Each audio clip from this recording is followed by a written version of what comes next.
應該我哋要建立嘅。好啊，同兩位先傾到呢度啊。下一節我哋會請到商界代表同我哋繼續傾下香港5年規劃㗎。轉頭再見。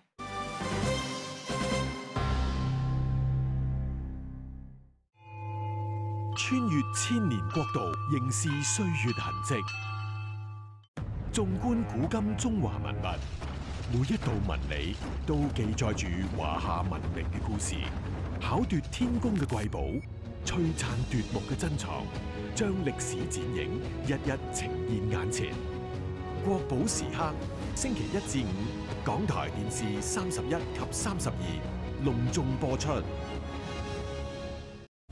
由粵港澳大灣區主流媒體聯合製作，灣區全媒體，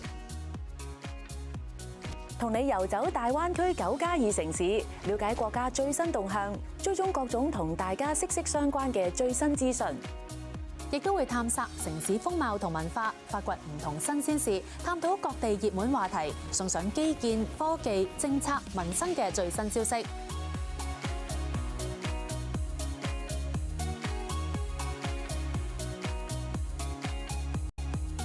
仲會穿梭大街小巷，尋找人間味，體驗傳統文化風俗，湖光山色、宜人勝景，一覽無遺。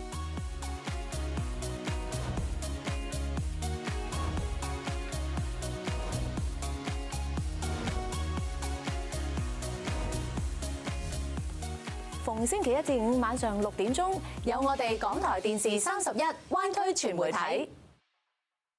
香港電台推出全新手機應用程式 RTHK Go 取一個 App 就可以掌握港台嘅電台同電視節目，無論直播定重溫，由最新天氣到交通消息都一應俱全。會員更專享節目重溫、節目訂閱等個人化功能，即刻嘟 QR Code。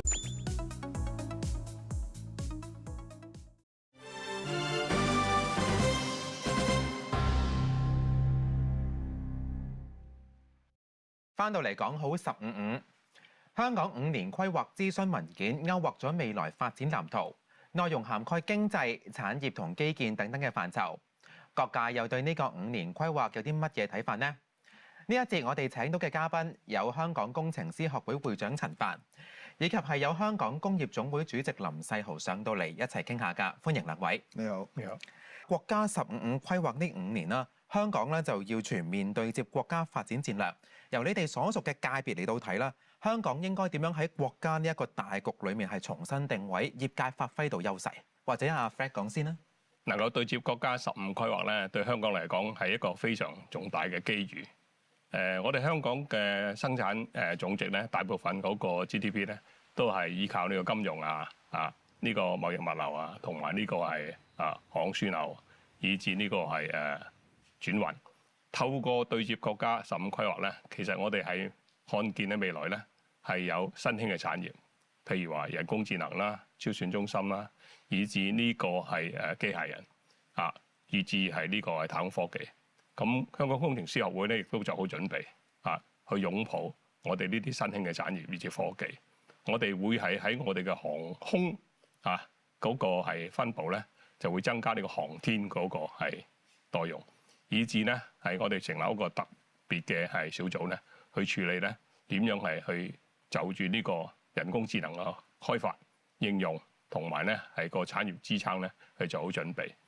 Anthony 咧點睇工商業界點樣發揮到優勢可以？我絕對同意啊！頭先阿 Frank 咁講，找任何公司，中小企又好，大企又好，佢一定會有1年嘅計劃、3年嘅計劃、5年嘅計劃，就算10年嘅計劃，將來會係點樣樣，一定會有一個咁嘅藍圖，有個計劃。咁今次香港首個5年計劃咧，其實就係將政府呢樣個諗法，都會去話俾大家聽我呢個諗法係點樣樣咧？等到唔同嘅公司可以去計劃去做到呢樣嘢。嗱，你唔同嘅範疇，例如土地啦、產業啦、科研啦、金融啦、人才啦，同埋我哋嗰個區域合作。呢樣嘢範嘢都好大，但係咧最緊要就係話我哋有一個5年嘅計劃之後咧，可能係1年或者2年之後咧，我哋都會有一個檢討，係咪需要微調咧？係咪因應當時嗰個經濟情況或者世界嘅地緣政治嘅情況有少少微調咧？咁呢啲一定要做嘅。但係一個大嘅方向，業界係好歡迎即係做呢樣嘢。我哋睇翻啦，諮詢文件第一部分就係講緊加快北部都會區建設。咁同翻陳帆傾下啦。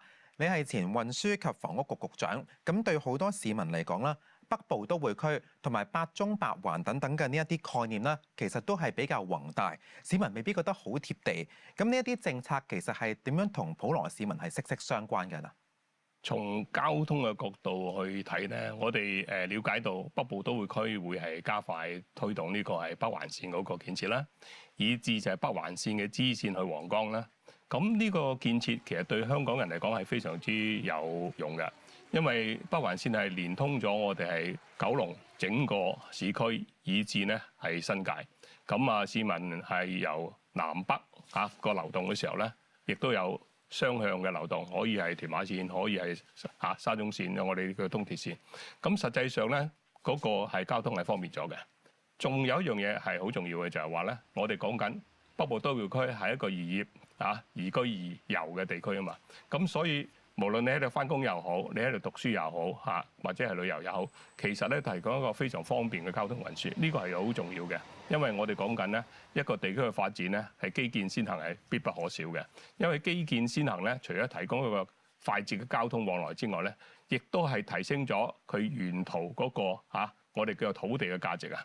因為佢可以因為方便嘅時候咧，無論係民居又好，商業地區又好咧，都可以咧係有更有嘅經濟效益。咁呢個對香港整體發展都好重要。明白。咁大家都知啦，即係北部都會區係未來香港新發展嘅重要嘅引擎啦。產業佈局都好重要。咁跟住咧就想聽下工商業界嘅睇法，同 Anthony 你傾下。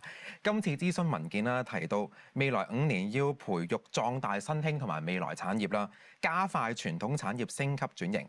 你睇咗今次嘅文件咧，你自己覺得可唔可以作為香港一個比較完整嘅產業發展藍圖咧？或者捉唔捉到嗰個重點？其實咧，之前政府成日都講新質生產力，其實好多市民係唔明咩叫做新質生產力。咁今次有個諮詢文件出嚟，而政府有個諗法出嚟咧，係令到市民係更加明白，喂，新質生產力究竟係乜嘢嘢咧？北部都會區究竟對香港有咩好處咧？其實個成個大嘅畫面係出咗嚟㗎啦。咁啲市民亦都有個領悟，或者話，哇，北部都會區而家我哋 focus 在好似微電子啦、AI 啦、生命科技啦、醫療科技啦，甚至最緊要就係嗰個中間嗰個測試。因為有好多好嘅國際科研團隊嚟到香港㗎啦，嗰個叫做中試階段咧，其實香港可以去做到，或者我哋英文叫做 pilot facility、pilot plant。而另外擴大生產就喺翻中國，而香港亦都係對外一個橋頭堡啦，就係話我哋香港再去做貿易、再做融資，亦都喺香港去做。咁樣而家整個畫面出咗嚟咧，我諗市民係更加清晰，我哋點解香港我哋未來呢5年、呢10年，其實將會個轉型係轉到點樣樣？譬如好似話我哋嗰個舊陣時有工業1.0啊、2.0啊、3.0啊，其實而家呢個全部一個轉身咧，咁就係一個整個好美麗、好宏偉嘅圖畫係出咗嚟。咁我諗呢個係令到大家市民亦都可以感受到嘅，即係感覺到咯。你啱啱就提到有美麗嘅圖畫啦，咁你覺得香港係有邊幾項最迫切需要落實嘅措施啊？真係要拆牆鬆綁，喺個北都會區咧，梗係要去快去做嘅。因為譬如好似話我好似河套咁樣，河套一個好特別嘅地段，我哋可以利用到河套嘅特別地理位置去做到啲好似法律啊、個科研、政產學研投。咁全部都會係喺嗰個地方可以去發生，但係咧就係話起得幾快啦。我哋希望河套亦都可以快啲，整個北部都會區可以快啲。呢樣嘢基建係一個好重要，同埋裏邊嘅法律裏邊嘅而家我哋有個北部都會區有個委員會去負責嘅，係咪呢個拆牆鬆綁俾佢哋去做咧？唔使去繁複，又要經過10幾個部門先至可以去做到一樣嘢出嚟咧。咁呢樣嘢就要睇政府嘅積極度啦。好，我哋跟住同阿 Frank 傾下嗱，未來5年我哋知道除咗房屋同埋土地規劃，亦都涉及創科啦、大學城同埋醫療創新等等唔同嘅佈局。你又覺得而家最需要優先去推進嘅咧係邊方面嘅基建呢？係需要加快去協調啊？我哋打咗個未來嘅城市基礎建設先行咧，呢個必須要考慮呢個係交通運輸。除此之外咧，我哋大學城啊、創科啊，以至呢個係生命科技嗰個研發基地，當然係放在首位啦。但係同一時間，我哋必須咧係為喺當地嘅居民打咗個我哋叫做宜居、宜業、宜遊嘅城市啊嘛。咁喺個日常生活裏邊嘅必需品，我哋就需要為佢提供一個適當嘅環境。我早前去過雄安新區去考察。咁佢哋有一個規劃，我係好欣賞嘅，就係為當地嘅居民咧，係建設一個15分鐘步行距離嘅一個區，就可以咧係解決咗個日常生活嘅必須，無論係衣食住行啊，以至其他購物，都係提供一個非常之圓滿嘅安排嘅。咁點解要咁做咧？因為我哋講緊係宜居、宜業、宜遊，但係對當地嘅居民嚟講咧，其實我哋要俾佢一個歸屬感，要俾佢一個幸福感嘅話咧，必然要讓佢哋咧喺當地咧係住得開心。我哋講緊係未來嘅城市嘅建設啊嘛，係講緊10年甚至更遠嘅時間先會係全面建成嘅。所以我哋建設嘅過程裏邊咧，必須係以超前嘅規劃，係預留彈性空間咧，喺因應未來嗰個科技以至係嗰個需求嗰個發展咧，而作出一個調整嘅。譬如話，我哋今天講無人駕駛，我哋講緊北部都會區建成咗之後，會唔會有個空間係讓無人駕駛嘅公共交通，以至無人駕駛嘅車輛係暢達通行呢？如果我哋冇預留呢個空間，我哋第日個城市就會落後。我哋而家講緊係低空經濟，我哋未來嘅城市會唔會容許無人駕駛嘅空中的士穿梭喺一個航道之上呢？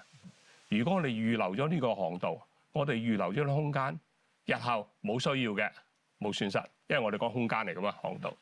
如果有需要嘅時候咧，我哋亦都可以咧，讓香港走喺呢個世界最前端提供一個我哋無人駕駛嘅空中嘅交通運輸。